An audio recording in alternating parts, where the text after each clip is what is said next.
Eu sou o professor Paulo Rangel Rios, da Universidade Federal Fluminense, Escola de Engenharia Industrial Metalúrgica de Volta Redonda. Esse vídeo vai ser sobre perlita. Eu queria agradecer meus alunos de doutorado, André Luiz Moraes Alves e Guilherme Dias da Fonseca, pela ajuda na preparação do vídeo.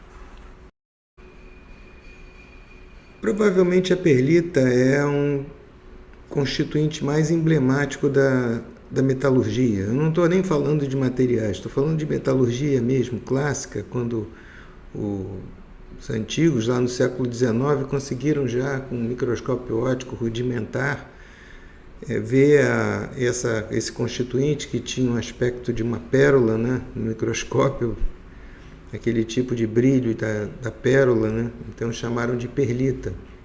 Na época, imagino que eles não fossem capazes de distinguir que a perlita é um constituinte, quer dizer, um composto de duas fases, ferrita e perlita. A perlita foi a rainha da metalurgia durante muito tempo, porque ela era o principal constituinte nos aços, que são hoje os aços de alta resistência e baixa liga, aços para, por exemplo, construção de pontes, construção de navios, construção de oleodutos, enfim. Quando se tem grandes volumes de aço, é impraticável, não é que não seja possível, têmpera e revenido, como é no caso dos aços de construção mecânica, um eixo de automóvel, por exemplo. Então, no caso, a laminação era apenas uma redução de espessura, não havia laminação controlada, e no final você tinha uma ferrita, sei lá, com 30 microns de tamanho de grão, e você aumentava a resistência colocando 0,3 de carbono, por exemplo, 0,3%, que dava uma quantidade considerável de perlita. Muito bem, esses dias são passados. Hoje os aços de alta resistência e baixa liga têm composição muito diferente, e embora talvez a gente possa encontrar perlita em alguns nichos, ela não tem nem de longe a importância que já teve. Talvez por isso explique porque, de certa forma, a perlita ficou um bom tempo, a pesquisa em perlita ficou um bom tempo estagnada, porque sem a motivação prática é difícil no nosso caso. Ultimamente eu vou mostrar no final desse vídeo, tem havido alguma coisa de começando a fazer modelamento por phase field da perlita, mas eu acho que ainda temos um caminho a percorrer mesmo nesse caso. É interessante o que já foi feito, mas eu vejo alguns pontos que ainda fico um pouco confuso sobre os resultados. Vamos ver. Então, eu primeiro vou falar da interface perlita e austenita, da energia livre, o que é espaçamento mínimo, redistribuição de soluto na perlita, o modelo de Zener, que é o modelo mais antigo, mas ainda captura muitos dos pontos da perlita. Como a perlita perdeu um pouco, vamos dizer, a predominância na pesquisa a partir de uma certa época, os últimos modelos de perlita são bastante antigos já. Não tem havido, que eu conheça, modelos mais recentes, analíticos de perlita. Então eu vou falar do modelo de Zener e os critérios para determinação da velocidade, que é um ponto bastante difícil e controverso, e as conclusões. No meu livro com Padilha, vocês podem encontrar mais detalhes até quantitativos sobre isso, mas eu recomendo fortemente também que quem queira dar um passo adiante consulte, por exemplo, o livro do Christian e referências clássicas sobre o assunto, algumas das quais eu vou apresentar nesse vídeo. Eu já mostrei essa foto num vídeo anterior, mostrando a perlita, que eu estou enfatizando o fato das três energias interfaciais serem responsáveis pela curvatura das interfaces. Já mostrei essa foto aqui. Vejam que aqui não é martensita, nem bainita, nem nada. É realmente austenita retida por conta da composição empregada pelo Honeycomb, uma liga modelo que ele usou para poder justamente estudar a perlita e as relações de orientação entre a ferrita, cementita e perlita nesse trabalho clássico que eu recomendo que todos aqueles, inclusive mesmo aqueles que não estejam tão interessados em perlitas, deveriam ler, porque de fato um trabalho desses clássicos da metalurgia fazem parte da cultura geral do metalúrgico, conhecer esse trabalho. Então, Aqui nós estamos mostrando esquematicamente a formação da perlita, um pedaço do diagrama eutetoide do ferro-carbono, né? Só um esquema. Aqui nós temos a temperatura de equilíbrio, 0,8, em torno de 0,8% de carbono. Nessa temperatura nós vamos ter o equilíbrio da ferrita, cementita e austenita. Quando a gente abaixa a temperatura, nós temos então a transformação da austenita nesse agregado, esse agregado lamelar, ferrita e cementita. Então, ΔGV seria a energia livre por unidade de volume que está disponível para transformação austenita-perlita. Ela se divide em duas partes. Eu chamei de ΔGI, a parte que se destina à formação das interfaces entre cementita e ferrita. Ora, quando a gente tem um agregado lamelar crescendo, o que acontece? A gente tem interfaces, e essas interfaces têm, por exemplo, entre ferrita e cementita, tem uma energia interfacial. Então, nós precisamos usar parte da força motriz para criar essas interfaces, quer dizer, gastar quando a gente tivesse um dinheiro para transformação, uma parte desse dinheiro vai ter que ser usada para pagar a formação das interfaces entre ferrita e cementita. Então, eu chamo de ΔG. A outra parte que sobrar, a gente vai usar para mover os átomos de carbono da ferrita para a austenita. Da ferrita para a cementita. Há uma aproximação termodinâmica que, de fato, ela é válida apenas quando a supersaturação não for muito alta, né?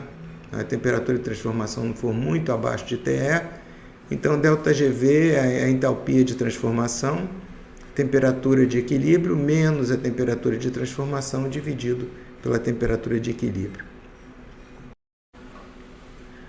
Bem, o primeiro conceito fundamental no estudo da perlita é o conceito de espaçamento mínimo. O que significa o espaçamento mínimo? Quando a gente diminui muito a espessura das lamelas, e a gente está denotando aqui a espessura interlamelar por lambda, quando a gente diminui muito a espessura das lamelas, obviamente a gente tem uma quantidade de interface cementita-ferrita muito grande. Então pode acontecer a situação em que toda a energia livre por unidade de volume ela é gasta para a formação dessas interfaces, quando a perlita é muito fina. O que acontece? Não vai sobrar energia livre para empurrar os átomos de carbono. Obviamente, essa é uma situação impossível, né? Uma perlita com espaçamento mínimo não poderia se formar. Mas a gente usa esse conceito para balizar, vamos dizer, colocar um limite. Qual é teoricamente, menor espaçamento interlamelar possível de se formar numa perlita? E a gente pode calcular isso a partir desse diagrama. Nós não vamos fazer esse cálculo, tá? No livro que eu recomendei. O espaçamento mínimo vai ser 2 gama alfa cementita, quer dizer, a energia interfacial entre alfa e cementita, dividido por ΔGV. Vocês vão notar que essa é uma expressão muito parecida com o raio crítico, para quem viu os vídeos de nucleação. Não posso me alongar aqui, mas realmente vocês têm razão, é muito parecido. O próximo conceito fundamental para modelar a perlita é saber por onde se redistribuem os átomos de carbono. Isso foi falado inclusive no vídeo anterior, mas vamos enfatizar aqui. Nesse caso, a gente tem uma pequena região próxima, de austenita próxima a essa interface, e o carbono ele vai se redistribuir, ele vai sair da frente a ferrita cresce rejeitando o carbono, e esse carbono rejeitado se difunde para os lados, para a cementita. Isso tem que ser feito de forma cooperativa para que essas fases cresçam ao mesmo tempo, tá certo? Então a perlita é o que se chama de uma reação cooperativa, tem que ter uma cooperação entre o crescimento das duas fases. A taxa com que esse carbono chega aqui tem que ser suficiente para que a velocidade de crescimento da cementita seja igual à velocidade de crescimento da ferrita, e de modo que toda a interface migre com uma velocidade constante, que eu chamei de V aqui. A redistribuição do soluto na perlita está intimamente ligado à diferença de concentração que nós temos, obviamente, que a concentração de carbono na frente da cementita vai ser muito pequena, porque a cementita é muito rica em carbono. E a concentração de carbono na ferrita vai ser muito alta, porque a ferrita ela é pobre em carbono, nesse caso. Ela rejeita o carbono se empilha aqui. A cementita, ela retira o carbono da austenita, o carbono decresce aqui. Então, nós temos uma diferença de concentração na austenita, que é justamente essa região à frente da interface, que a gente pode chamar de ΔC. Nós não vamos calcular aqui, mas nós podemos calcular isso, que essa diferença de concentração é cerca de ΔC máximo 1 menos lambda mínimo sobre lambda. O que significa essa equação? Quando lambda é igual a lambda mínimo, esse ΔC é igual a zero, quer dizer, não sobrou, lambda igual a lambda mínimo significa que a perlita tem o espaçamento mínimo. Se ela tem o espaçamento mínimo, não houve nenhuma sobra de energia livre para mover os átomos de carbono. Isso significa, em termos práticos, que a concentração, o gradiente de concentração, a diferença de concentração seria zero. Uma situação meio difícil de acreditar, mas no limite isso aconteceria. Não teríamos, se a diferença de concentração é zero, não vai haver fluxo de carbono de um lado para o outro, então a perlita não vai andar, né? Por outro lado, nós temos uma outra situação, em se a gente maximizar o espaçamento interlamelar, por exemplo, se lambda tendendo ao infinito, o que vai acontecer? Nós vamos ter que a diferença de concentração é máxima, nós vamos ter uma diferença de concentração muito grande. Acontece que como o lambda é infinito, nós vamos ter um fluxo também zero. Então são dois limites, né? Porque o fluxo vai ser a diferença de concentração dividido pela distância. Então o lambda sendo infinito, nós também vamos ter, quer dizer, num outro limite, toda a energia vai ser direcionada para a difusão, não vai sobrar nenhuma energia para criar lamelas. Quer dizer, então nós temos esses dois limites, o do espaçamento mínimo, que não permite que haja difusão, e do espaçamento, vamos dizer, máximo, que no caso seria infinito, que não permite que haja nenhuma criação de lamela, porque toda a energia ali foi direcionada à difusão. Vejam que a verdade vai estar aí no meio, nós vamos... a perlita real vai estar em algum ponto entre o espaçamento mínimo e lambda igual a infinito, evidentemente. Para calcular a velocidade de crescimento, a gente vai usar o chamado modelo do Zener. Quer dizer, eu não vou deduzir ele aqui, ele é basicamente uma aproximação que ele utilizou para o crescimento de uma fase, quando essa fase cresce na forma de uma placa, ou de um cilindro, ou de uma interface cilíndrica, né? Ou com uma interface na forma de agulhas. No caso aqui nós teríamos interface cilíndricas, né? Placas com interfaces cilíndricas. Isso está no livro que eu recomendei, eu não vou deduzir. Vou dizer que essa equação pode ser escrita dessa forma. ΔC é a diferença de concentração entre a cementita e a ferrita, como eu já falei antes. Lambda é o espaçamento interlamelar, D é o coeficiente de fusão, quer dizer, isso é basicamente o fluxo de carbono que vai da ferrita para a cementita, ao longo do volume da austenita. Alfa é um fator termodinâmico, esse fator termodinâmico ele compreende as concentrações do diagrama de equilíbrio, que eu também não vou entrar em detalhe aqui, mas é necessário levar em conta concentração de carbono, né? Enfim. E K é uma constante de proporcionalidade, porque é claro que esse modelo é muito aproximado. Sem uma constante de proporcionalidade, a gente teria muita dificuldade de conseguir alguma coisa. Quer dizer, porque a gente está dizendo que essa distância é lambda, mas na verdade é difícil dizer isso, né? Bom, mas enfim, esse é um modelo muito simples. Obviamente que é muito aproximado, mas que eu gosto dele porque ele captura as questões mais importantes. Quando a gente escreve o G substituindo o que a gente viu antes, a gente vê que tem todos os elementos que eu falei antes. O espaçamento mínimo, a máxima diferença possível, né? O coeficiente de difusão, que então se a gente está incluindo o fluxo, o fator termodinâmico e uma constante. Então, a velocidade é dada por isso. O grande problema aqui é que a velocidade depende do espaçamento interlamelar. E agora, como é que a gente vai determinar qual é a velocidade específica que a nossa perlita tem? Nós sabemos essa expressão nos dá apenas a velocidade em função do espaçamento interlaminar, mas não nos diz a velocidade absoluta da perlita. Quem rever os capítulos os vídeos que eu fiz sobre precipitação, vai ver que em precipitação era perfeitamente determinada. Quando a gente resolvia a equação de difusão, a gente tinha a determinação da velocidade de crescimento, de movimento da interface. Aqui não. Mesmo usando as informações que a gente tem, a gente chega a um dilema. Esse mesmo dilema acontece, por exemplo, no crescimento das dendritas, para quem está interessado em solidificação. Muito bem, então como a gente poderia determinar essa velocidade?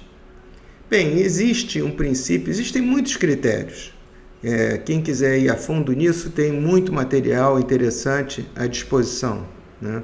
A gente pode ver nas referências, mas o critério que se vê muito em livros até hoje é o chamado critério da velocidade máxima. A ideia é a seguinte, que a perlita vai crescer com a maior velocidade possível. Como é que eu calculo isso? Eu faço dg de lambda igual a zero. Então eu determino que o lambda vai ser 2 vezes o lambda mínimo. E o g máximo vai ser esse k1 sobre lambda mínimo. Se eu substituir aqui a expressão termodinâmica que eu tenho, eu vou chegar que o espaçamento interlamelar é proporcional a 1 sobre ΔT, ou igual a alguma constante sobre ΔT, onde ΔT é a temperatura de equilíbrio menos a temperatura de transformação. Bem, isso parece razoável, né? Não parece contradizer, mas de fato, até algum tempo atrás eu usava esse critério e achava até que ele era razoável, mas na verdade a gente não sabe. Não temos experiências que nos digam qual é isso, não é que nem solidificação, que está muito estudado, inclusive com experimentos muito bonitos, né, que tem o mesmo problema.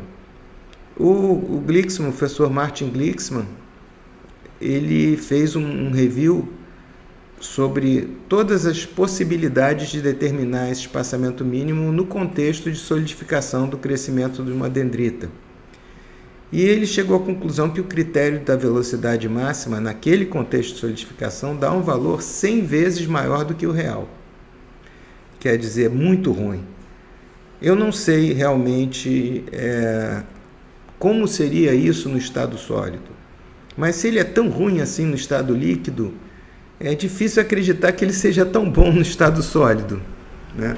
Então, embora eu ache que esse critério da velocidade máxima tenha um valor didático, nós temos que tomar muito cuidado e não aceitar esse critério como sendo a resposta dos nossos problemas. Existem muitos outros critérios que eu acredito que o Martin revisou todos esses outros e todos têm problemas.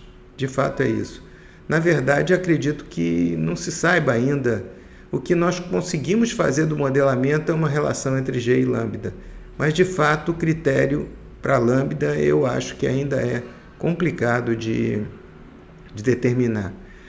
O Martin está desenvolvendo um critério matemático baseado em coisas que eu não posso entrar em detalhe aqui, que o vídeo ficaria excessivamente longo e complicado, mas eu recomendo que resolveria esse problema. Seria um critério, não um critério extrínseco como a gente usa, velocidade máxima, mas esse espaçamento resultaria do próprio crescimento da dendrita. Mas estaria muito longe da gente aplicar em perlita. Mas eu recomendo que os interessados procurem os trabalhos recentes do professor Glicksman em solidificação e vejam esse critério que ele está desenvolvendo, e acredito que ele tenha uma boa dose de razão, mas ainda é uma grande controvérsia. Eu mostrei no slide anterior, embora não tenha mencionado, que um gráfico sobre o espaçamento interlamelar, aqui no caso, né, é proporcional à temperatura de transformação. Esse é um outro gráfico. No slide anterior, deixa eu mostrar aqui o slide anterior. No slide anterior a gente tinha espaçamento interlamelar também, contra 1 sobre T, era o contrário aqui. A gente vê que nesse caso, nesse trabalho de 1942, eles obtiveram que essa expressão obtida por Zener era bastante razoável. Aqui temos mais alguns exemplos retirados do livro do Badeschi e Honeycomb, em que eles compilaram vários aços com várias composições, e a gente vê que esse critério ele falha quando a temperatura de transformação é muito baixa, que são esses pontos aqui que ocorrem quando a temperatura de transformação, nesse caso, é muito baixa, né? Dependendo do aço, temperatura baixa para um aço pode não ser temperatura baixa para o outro. Mas a gente vê que, em geral, ou seja, a gente vê também aqui, por exemplo, ele é reto, mas chega nessa faixa de temperatura de 900 Kelvin, ele já começa a desviar da predição. Pode ter várias explicações para isso, por exemplo, o ΔGV usado é uma aproximação que não resistiria a diferenças de temperatura muito grandes, né? E também que é um modelo aproximado. Mas, apesar de tudo, o que chama atenção nisso é que quando a gente fez o modelo, a gente não usou absolutamente nada, nenhuma informação propriamente experimental. E, no entanto, nós conseguimos prever uma relação, isso foi o Honeycomb que observou de maneira muito apropriada no livro dele, que embora a gente não tenha usado nenhuma informação experimental, a gente consegue uma relação dada pelo modelo, com todas as aproximações, que ainda assim consegue explicar essa dependência linear do lambda contra 1 sobre ΔT, o que é acredito que um sucesso bastante grande para um modelo tão aproximado. Para terminar, eu quero mostrar, eu não vou entrar nisso a fundo, até porque eu tenho sérias dúvidas em alguns pontos aqui, eu não sou especialista em phase field, o campo de fase em português, essa é a simulação por Ankit na Acta Material em 2013, ele teve o mérito de recomeçar a estudar perlita, mas usando modelamento, porque de fato o modelamento analítico da perlita ele é muito difícil. Por quê? Veja os fatores que a gente tem que levar em conta. A composição ao longo da interface perlita-austenita. Veja, no modelo de Zener não levamos isso em conta. A curvatura das interfaces deveria ser levada em conta. Nós não levamos muito em conta, apenas levamos a curvatura em conta através do espaçamento interlamelar. Espaçamento interlamelar. Vejam que a curvatura depende das energias interfaciais, isso não está no modelo de Zener. Força motriz da reação, talvez um cálculo mais preciso do que o que a gente usou. Grau de segregação, quer dizer, a composição de cada fase produto e distribuição de soluto. Nesse caso, eu acho que no caso da perlita é razoável, porque a cementita ela é basicamente estequiométrica e o carbono que sobra na ferrita ele é muito pouco. Então, eu acho que isso. O caminho da difusão, se a interface ou matriz. No caso da perlita, eu acho que é razoável que seja matriz. E a solução da equação de difusão, que nós também não resolvemos. Nós usamos uma solução aproximada e não resolvemos de fato o problema de difusão. Tudo isso ele tentou levar em conta no modelo de phase field. A gente vê que as cores mostram que o teor de carbono aqui mais alaranjado é mais alto aqui do que na ferrita residual, quer dizer, a austenita tem mais carbono que a ferrita, que era de se esperar, e a cementita tem um teor de carbono mais alto do que a austenita, que também é de se esperar. E a gente vê aqui um gradiente de carbono, né, e que realmente sugere que a maior parte da difusão está próxima da interface. Vejam que rapidamente a concentração de carbono se aproxima da concentração longe. E aqui a cementita, o vermelho, significa que a gente teria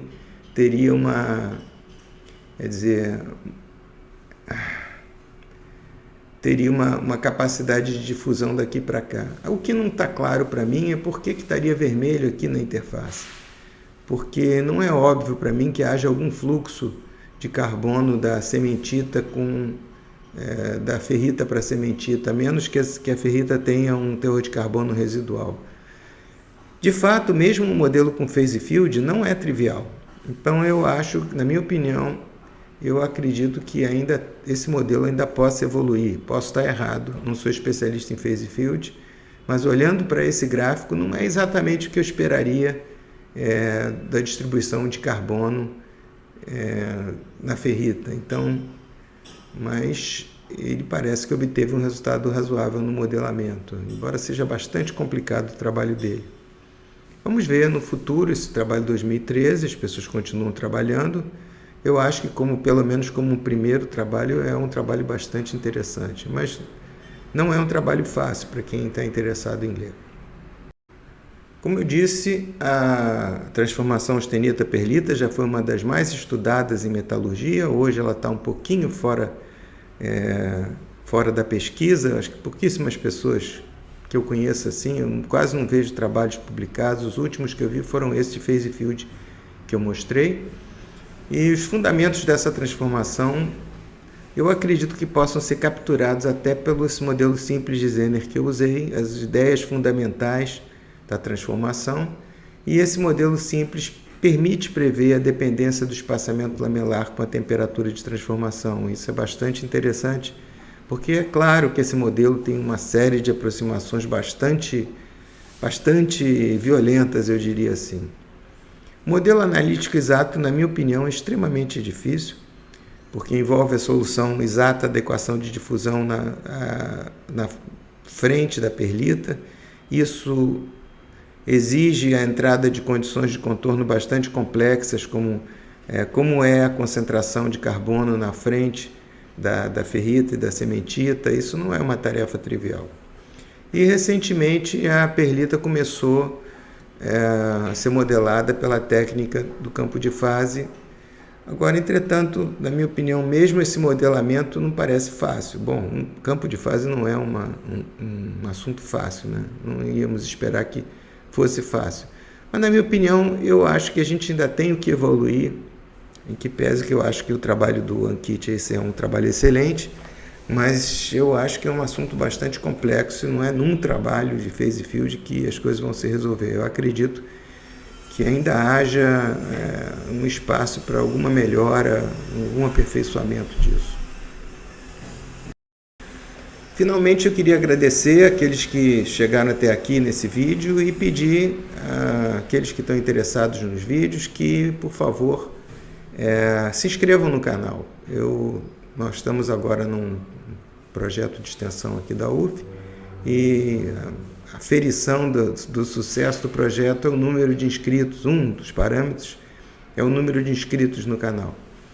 É claro que os alunos da disciplina de transformação de fase vão normalmente se inscrever, mas mesmo que você não seja aluno da UF, se você está interessado, gostou do vídeo, por favor, se inscreva no canal, porque é a única maneira que eu tenho de ver, além das visualizações, é claro, mas eu acho que a inscrição é bastante importante para ver quem de fato está interessado em transformação de fase. Muito obrigado.